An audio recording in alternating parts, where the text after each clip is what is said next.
Okay, as we finish out the preview here, this will be the 14th and 15th red ones we've seen here today, and these are the only two 34s that are going to be offered. So 34-1 and 34-2. These would be out of statement day, which I don't imagine needs any introduction to anybody in the industry.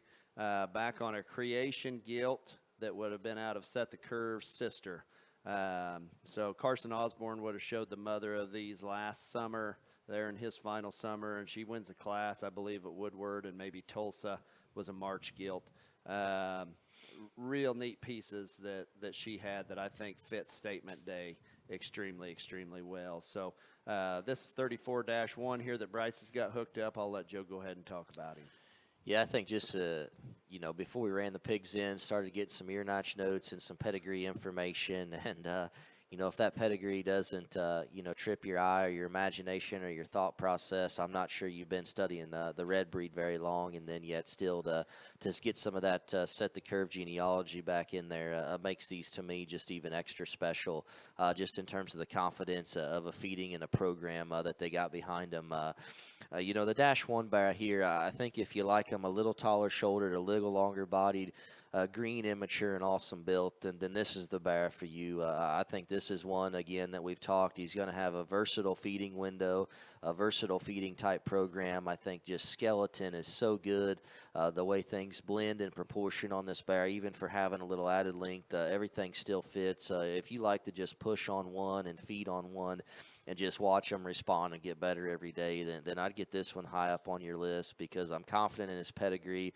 I'm confident in his build and skeleton and the way this pig's going to respond to the feed bucket. I think could be very impressive. If you like to jackpot him early, maybe he's not the one for you, but if you like good big ring ones there in the end, that's an awful good bear to talk about.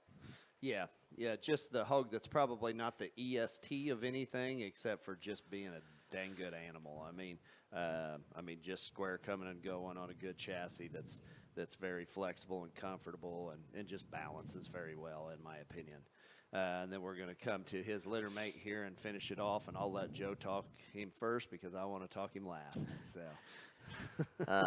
He's the last pig that we're bringing in, but I wouldn't let that away on your mindset from a quality perspective because, boy, if you're like me and you like swinging for the fences, you like those ones that really are just extra in every category, then you'd be drawn to this bear. And he needs to have a lot of stars. He needs to be high on your list.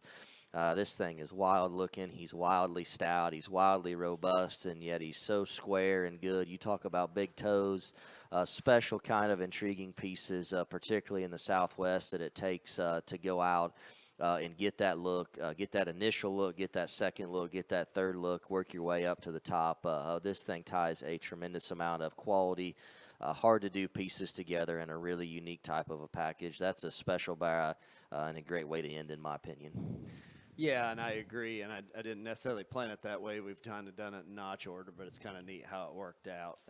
This is laying cards on the table, just being honest, one of my very favorites of the whole set. And just like I talked about it on a 32 there earlier, he's a hard one to assemble as a breeder, a hard one to make massive amounts of and replicating. For a hog that is as short-sighted and boxy as he is, to still be as long-necked and long-hipped as he is and have his head and neck rise out of his blade is very unique and not be straight in his shoulder.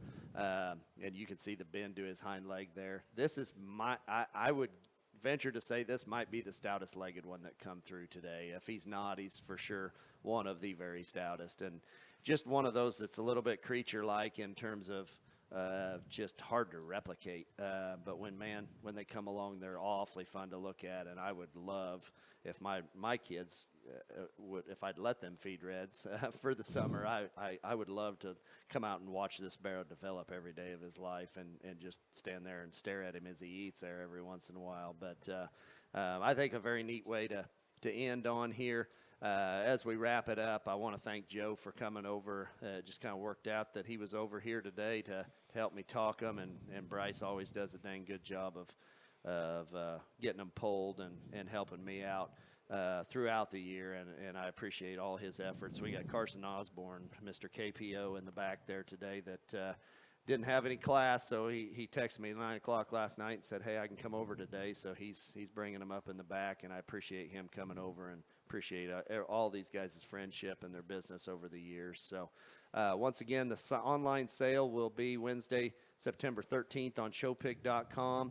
Make sure you get a hold of me, Brett, when you're bidding or before you're bidding or after there from a delivery option standpoint.